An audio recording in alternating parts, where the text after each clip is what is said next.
কামান থেকে বন্দুকের জোরে আজ আজ কিছু মানুষ বসে আছে সভ্যতার সিংহাসনে, অথচ অথচ হাজার হাজার মানুষ ডুবে যাচ্ছে গভীর অন্ধকারে।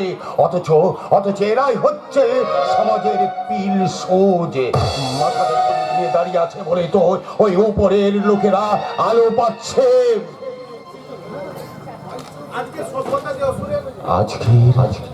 আজকে যে তাই পাঠ করছে তারা হচ্ছে সমাজের বিলসুজ, অথচ তাদের গা দিয়ে ঝরে পড়ছে পোড়া তেল। আজকের সভ্যতা যে মানুষকে অসুর রূপে সাজিয়েছে, তাই তো ভগবান মানুষকে দিয়েই মানুষকে ধ্বংসের কাজ শুরু করেছে। না না ডাক্তার বাবু, না, আপনারা তো হচ্ছেন ডাক্তার, আপনারা তো সমাজের রোগ ব্যাধির প্রতিকার করবেন। প্রতিকার কি দিয়ে প্রতিকার করবো মেহেরালি? ক্যান্সারের বিরুদ্ধে যে গবেষণা আমি শুরু করেছিলাম সেটা তো মাঝে পথে এসে থেমে গেল। কোথায় পাবো এত টাকা? আজ 2 মাস হলো ওই কম্পাউন্ডার জীবনের বেতন পর্যন্ত আমি দিতে পারিনি। আমি আপনার কাছে একটা আবেদন নিয়ে এসেছি ডাক্তার বাবু। জানি রে জীবন, জানি তোকেও তো তোর পরিবার স্ত্রী পুত্র নিয়ে বেঁচে থাকতে হবে, তাই তুই আমাকে ছেড়ে চলে যেতে চাইছিস, তাই না? কোথায় যাবো ডাক্তার বাবু? একমাত্র মেয়েটার ক্যান্সার হয়েছিল, আমি কোনো বড় হাসপাতালে নিয়ে যেতে পারিনি, তাই আপনার কাছে নিয়ে এসেছিলাম। কিন্তু মেয়ে আমার বাঁচিনি ডাক্তার বাবু, সেই থেকে আমি আপনার কাছে থেকে গেলাম। তাহলে তাহলে তুই যখন যেতে চাইছিস তখন তোকে আর আমি বাধা দেবো না রে জীবন, তুই চলে যা, চলে যা। কোথায় যাব ডাক্তার বাবু? গরিব মানুষরা তো লড়াইয়ের ময়দান ছেড়ে পালিয়ে যেতে শেখেনি ডাক্তার বাবু। তাহলে কি বলতে এসেছিস? মেয়ের বিয়ের জন্য সামান্য কটা গয়না গড়িয়ে রেখেছিলাম, সেগুলোই আপনার কাছে নিয়ে এসেছি। এগুলো বিক্রি করে আপনি গবেষণাটা চালিয়ে যান। না না রে জীবন, না, তোর মেয়ের গয়না বিক্রির টাকা আমার লাগবে না রে। তাছাড়া তোর মেয়ের গয়না বিক্রি করার টাকা কত পাওয়া যাবে? 20,000 30,000, তা দিয়ে তো আমার গবেষণার কাজ হবে না রে জীবন। কেন হবে না ডাক্তার বাবু? কেন হবে না? সামান্য একটা বীজ দিয়েই তো তৈরি হয় বিশাল বটগাছ। আপনি কাজটা একবার শুরু করুন, দেখবেন হাজার হাজার লক্ষ লক্ষ মানুষ আপনার পাশে এসে দাঁড়িয়েছে। গ্রামের জায়গা হাজার হাজার লক্ষ লক্ষ মানুষ নয়, আর গোটা দেশ যে বাবুর পাশে এসে দাঁড়িয়েছে। দেখুন দেখুন এই খবরের কাগজে কি লিখেছে। ওই দেখি দেখি দেখি দেখি কি লিখেছে, কি লিখেছে, কি লিখেছে, কি লিখেছে। ইয়া আল্লাহ! ডাক্তার বাবু, আন্তর্জাতিক হোমিওপ্যাথিক সম্মেলনে আপনার গবেষণাকে স্বীকৃতি দিয়ে সেখানকার মানুষ আপনাকে $50,000, মানে আমাদের দেশের আনুমানিক প্রায় 25 লক্ষ টাকা আপনাকে দিয়েছে। 25 লক্ষ! দিন কাগজটা আমাকে দিন। সবার আগে সপ্তমীকে সুখবরটা দিয়ে আছি। সপ্তমী,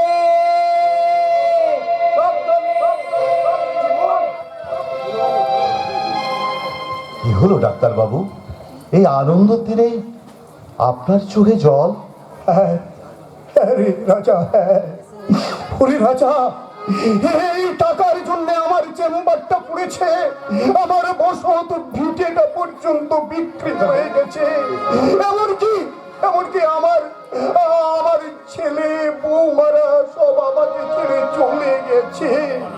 না না বাবা, না, আমরা আবার তোমার কাছে ফিরে এসেছি বাবা। ওই ভরদ্বাজ বাবু আমাদের পায়ের নিচের মাটি কেড়ে নিয়ে আমাদের পথে ভিখারি করে দিয়েছে বাবা। হ্যাঁ বাবা, হ্যাঁ, আমার কারখানার বয়লার ব্লাস্ট করে মেশিন পত্র সব পুড়ে ছাই হয়ে গেছে। আমরা 2 ভাই আবার ব্যাংক লোনের ব্যবস্থা করবো বাবা। তুই শুধু জামিনদার হয়ে আমাদের এই কাগজটাতে একটু সই করে দিও। না না রে বলে না, ওই কাগজে আমি সই করতে পারবো না, কারণ তোরা যদি টাকা শোধ করতে না পারিস তাহলে তো ব্যাংকের লোক আমাকেই ধরবে। বাবা, 6 মাসের মধ্যে আমরা তোমার সব টাকা শোধ করে দেবো বাবা, 6 মাসের মধ্যে। ডোন্ট মাইন্ড বসব। এই সময় তোদেরকে যদি আমি সাহায্য করতে যাই তাহলে আমাকেই সর্বশান্ত হতে হবে। তুমি কি বলছো বাবা? অনেক দিন আগে ডাক্তার বাবু ঠিক কাউকে এই কথাগুলোই বলেছিল, আর তারা কিন্তু ওই ডাক্তার বাবুকে এই কথাগুলোই বলেছে।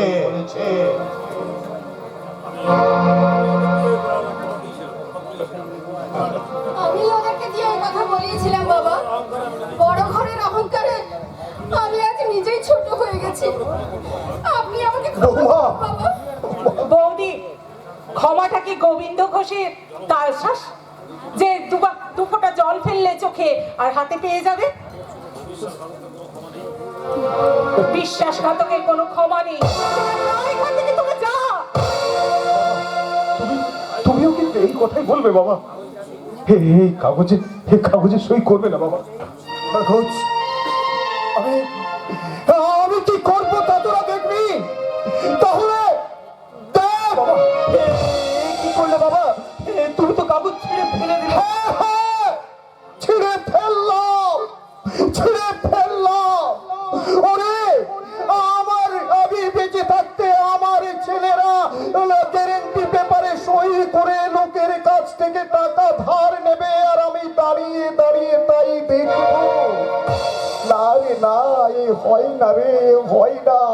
আমি আবার তোদের সব কিছু করে দেবো। তাহলে সত্যি আপনি আমাদের ক্ষমা করেছেন বাবা? হ্যাঁ বাবা, হ্যাঁ, ক্ষমা আমি তোমাদেরকে অনেক আগেই করেছি। কেবলমাত্র তোমাদের মনের জোরটা পরীক্ষা করার জন্যই এতক্ষণ আমি চুপ করেছিলাম। আর আমাদের জন্য তোমাকে কিছু করতে হবে না বাবা। আমরা গায়ে খেটে আমরা দু ভাই মিলে আবার সবকিছু করে নেবো বাবা। হ্যাঁ বাবা, হ্যাঁ, দরকার হলে আমরা কুড়িগিরি করবো, তবু তোমার বোঝা হয়ে আর থাকবো না বাবা, তোমার বোঝা হয়ে আর থাকবো না। তাহলে চল তোরা সবাই ভেতরে চল। না বাবা, না, এটা তোমার বাড়ি নয়, এটা রাজাদের বাড়ি। এখানে ওদের কোনো জায়গা হবে না। কি বলছো? এই তুই কি বলছিস? এই রাজ থেকে রাজা তো আমাদের পরম আত্মীয়। বাবু না, রাজা না, দাদা বাবু নয়। আজ আমি শুধু দাদা হয়ে তোর কাছে হাত জোড় করে আমি আমার এই বোনটাকে তোর হাতে তুলে দেবো রাজা। দাদা বাবু।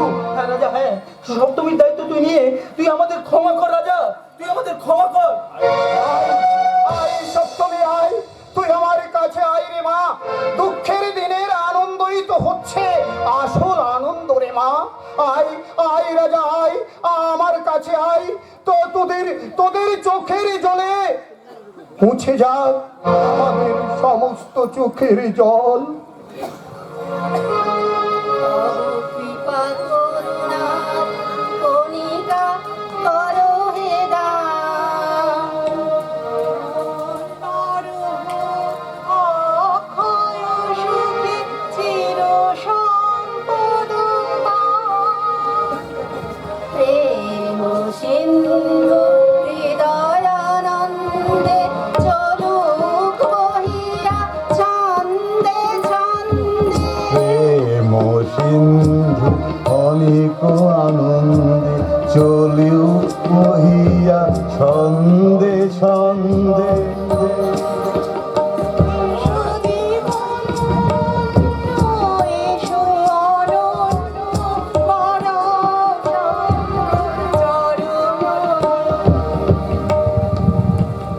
এসো প্রাণ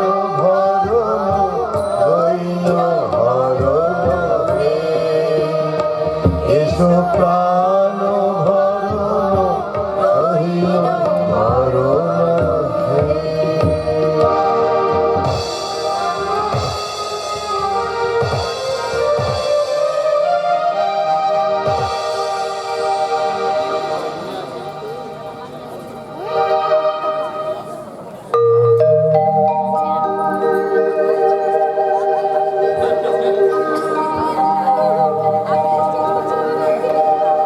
ভরণ মরণ খেলা 20 বছর আগে এক কোজাগরী পূর্ণিমার রাতে আমি যে খেলাটা শুরু করেছিলাম, আরে কোজাগরি পূর্ণিমার রাতে তা শেষ হবে, একসঙ্গে জ্বলে উঠবে তিনখানা চিতা, যে চিতার আগুন আমার বাকি জীবনটাকে আলোয় আলোয় ভরিয়ে দেবে।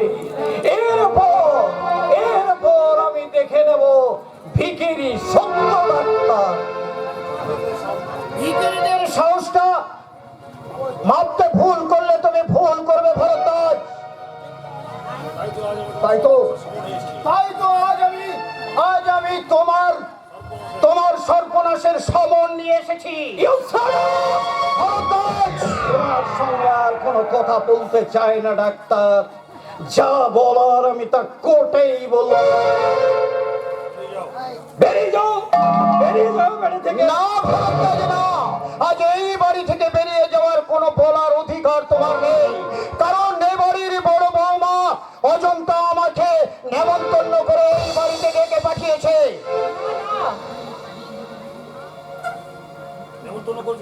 আমি আপনাকে নেমন্তন্ন করে ডেকে এনেছি বলে আপনি এই বাড়িতে দাঁড়িয়ে আমার কাকাবাবুকে নোটিশ ধরাতে পারবেন না।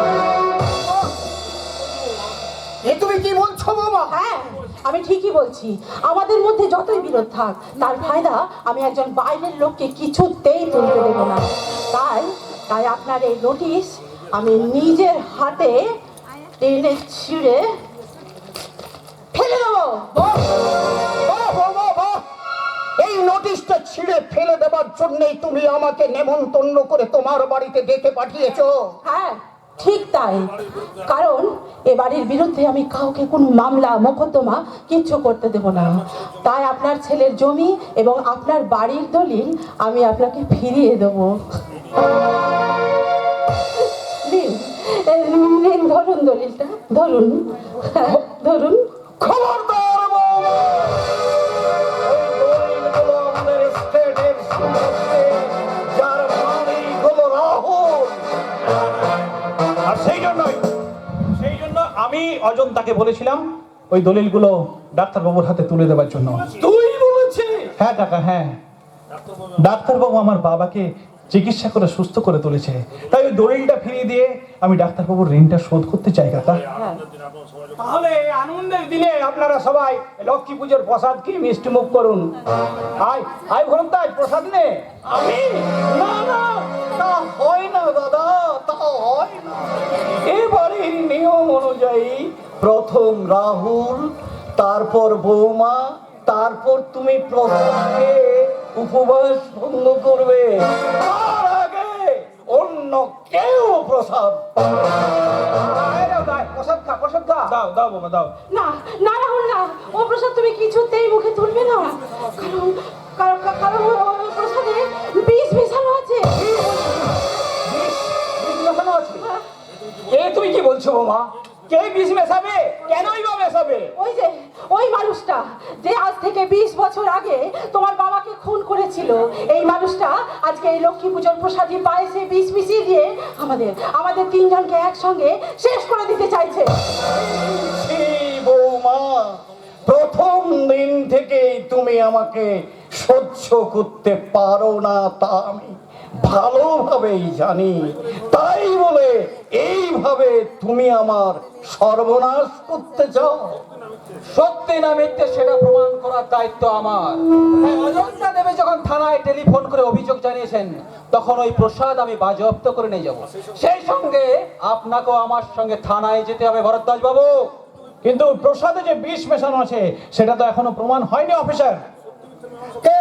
তাছাড়া সত্যি মিথ্যার মীমাংসা যখন করতে হবে, তখন তো সেটা করতেই হবে। ভরদ্বাজ বাবু, আপনার বিরুদ্ধে যখন অভিযোগটা উঠেছে, তখন ওই প্রসাদ তো আগে আপনাকেই খেতে হবে। হ্যাঁ, খাও কাকা, খাও। তুমি ওই প্রসাদটা খেয়ে বুঝিয়ে দাও যে রাহুল তার ভালোবাসাকে, তার শ্রদ্ধা ভক্তিকে কোনো দানবের পায়ে বলি দেয়নি। ওইটা খেয়ে তুমি প্রমাণ করে দাও কাকা, খাও। এসো কাকা, এসো। হ্যাঁ, তুমি এই প্রসাদ খাও কাকা, খাও এই প্রসাদটা তুমি খাও। খাও।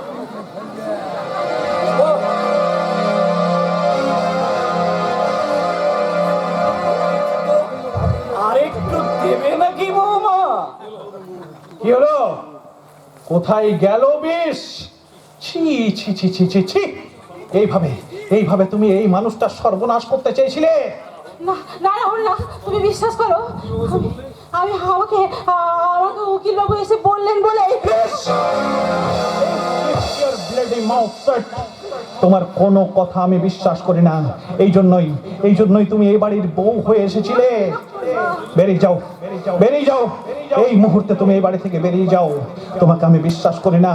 তোমার মতো মেয়েরাই আসতে সে ভাঙনের বন্যা বয়ে বেড়াচ্ছে, তাই তো তোমার সিঁথির সিঁদুরটা মুছে দিয়ে আমি আমার বিয়ের বন্ধনটাকে ভেঙে দিলাম।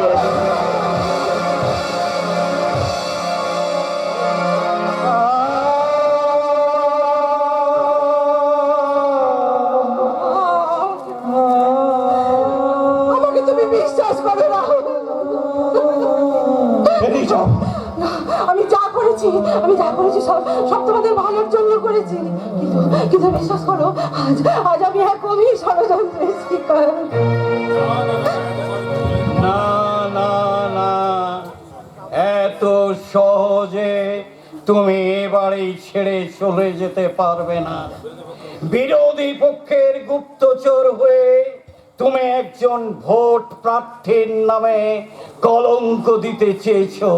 তাই আমি অভিযোগ করছি অফিসার, তুমি এক্ষুনি ওকে অ্যারেস্ট করো, খুঁজে বার করো কি উদ্দেশ্য নিয়ে ওই শয়তানি আমাদের বাড়িতে এসেছিল।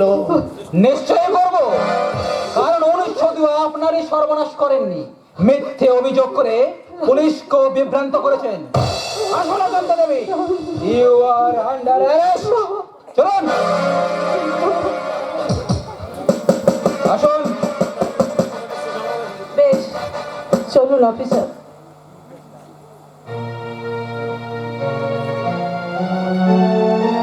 বাবু, আপনার সেই ডায়েরির পাতায় নিশ্চয়ই প্রথম পৃষ্ঠায় আপনার জন্মদিনের তারিখটা লেখা আছে। সেই ডায়েরির শেষ পাতায় আমার জেল থেকে ছাড়া পাওয়ার তারিখটা লিখে রাখবে, কারণ সেই দিনটাই হবে আপনার মৃত্যুদিন।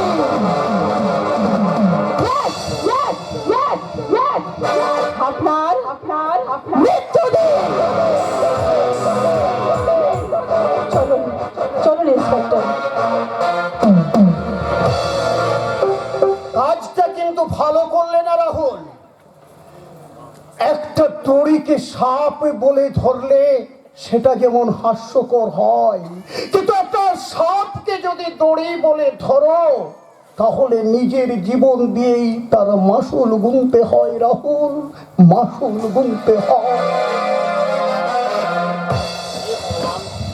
ভগবান, এ আজ লক্ষ্মী পূজার রাতে আমাদের সংসারে এমন অন্ধকার নেমে এলো কেন? সত্যি মিথ্যে সব ছবিগুলো কালো হয়ে গেল কেন?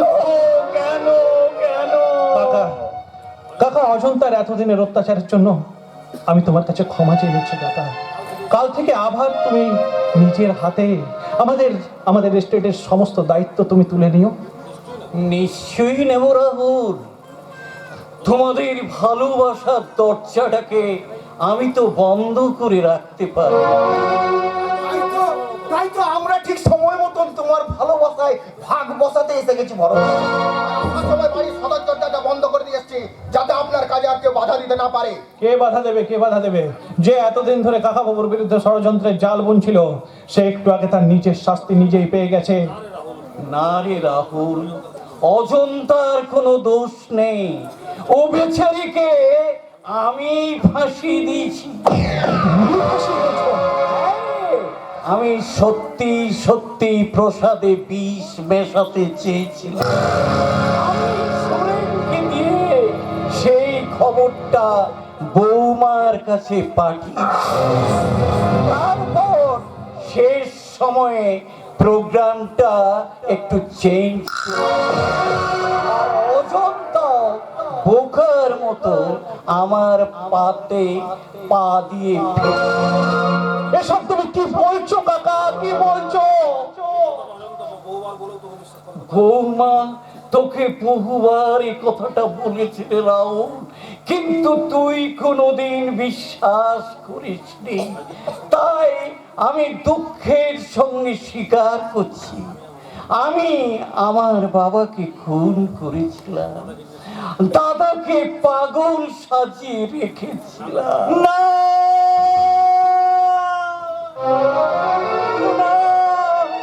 বলো না কাকা, ও কথা তুমি বলো না। তোমাকে আমি সেই ছোটবেলা থেকে বাবার আসনে বসিয়ে পুজো করেছি। তোমাকে আমি আমার মনের সিংহাসনে বসিয়ে রেখেছি। তোমাকে বাবার আসনে বসিয়ে পুজো করে বলেছি, পিতা স্বর্গ পিতা ধর্ম পিতা হি পরমহংতপ পিতরি প্রতিমা পন্নে প্রিয়ন্তে সর্বদেবতা।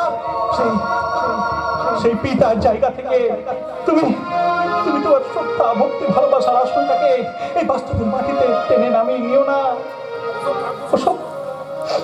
সব সালা শোনার সময় আমার নেই। ছটপট এই কাগজটাই সই করে দেয় হারামজাদা। কাগজ?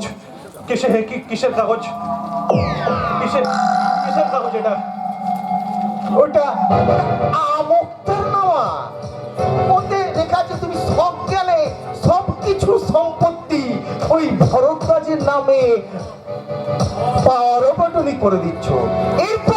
এরপর ভরদ্বাজ চাইলে ওই সম্পত্তি বেচে দিতে পারবে। না রাহুল না, ওই কাগজে তুই সই করবি না। ওই না করলে আপনাকে আমরা গুলি করে মারবো। ইউ স্কাউন্ডার!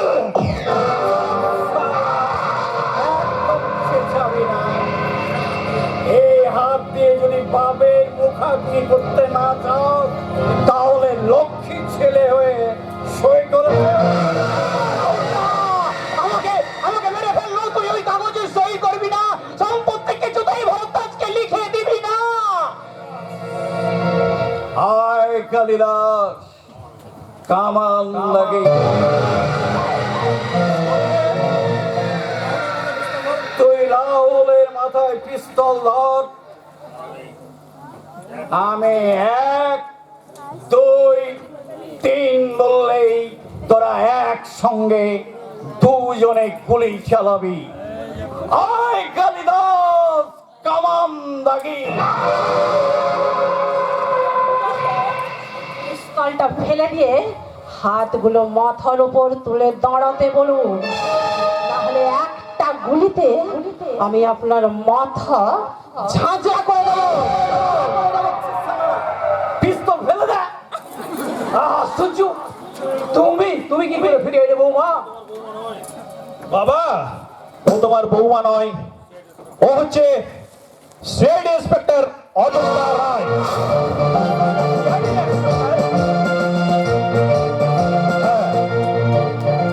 তাই আপনি ওকে ফাঁদে ফেলতে গিয়ে আপনি নিজেই ফাঁদে ধরা দিয়েছেন।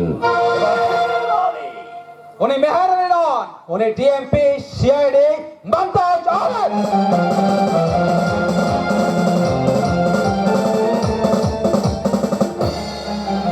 ইন্সপেক্টর, ইয়েস, ওই ওদের দুজনকে নিয়ে ওই ভ্যানে গিয়ে তুলুন, যান। আর আমি ভরদ্বাজ বাবুকে ওই পথ দেখিয়ে নিয়ে যাচ্ছি। চলুন চলুন আপনারা যান, আসুন, নিয়ে যান। চলুন।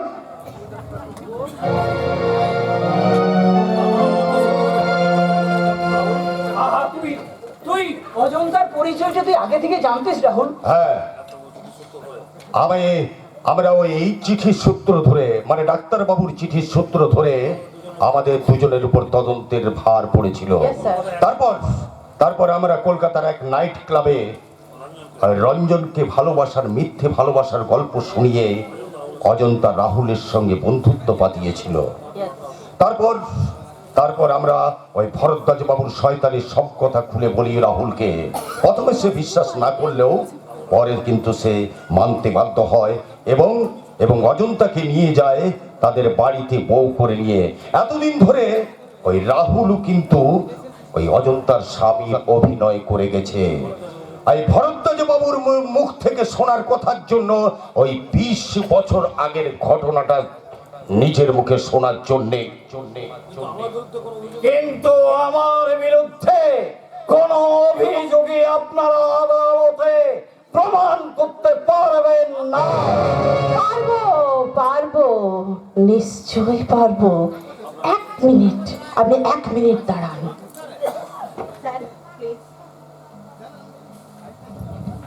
ফুলের মধ্যে ঢাকা এই ছোট্ট রেকর্ডিং মেশিনটায় আপনার সমস্ত স্বীকারোক্তি বন্দী হয়ে গেছে।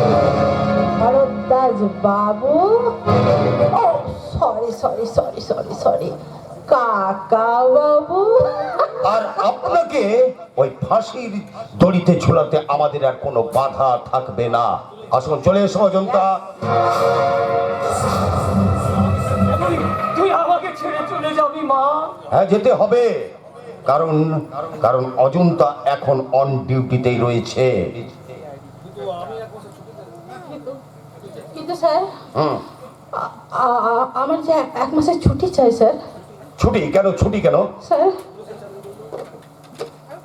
একটু বোঝার চেষ্টা করুন স্যার। আমি পুলিশে চাকরি করলেও আমি তো একটা মেয়ে। আমার এতদিনের অভিনয়টা আমার নারী জীবনের পাতায় একটু একটু করে জীবন্ত হয়ে সত্যের ছবি হয়ে ফুটে উঠতে শুরু করেছে।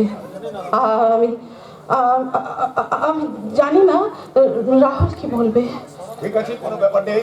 আমি কিন্তু ওই ভরদ্বাজ বাবুকে আমি পথ থেকে নিয়ে যাচ্ছি। আসুন।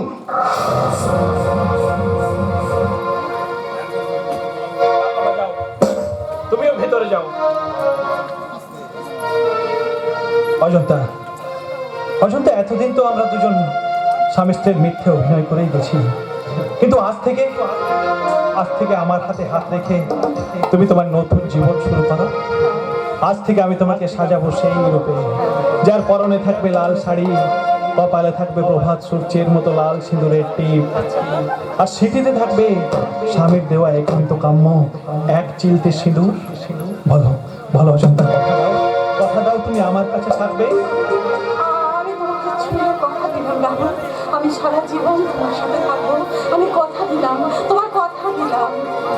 কথা দিলাম, আমি কথা দিলাম, কথা দিলাম, আমি কথা দিলাম।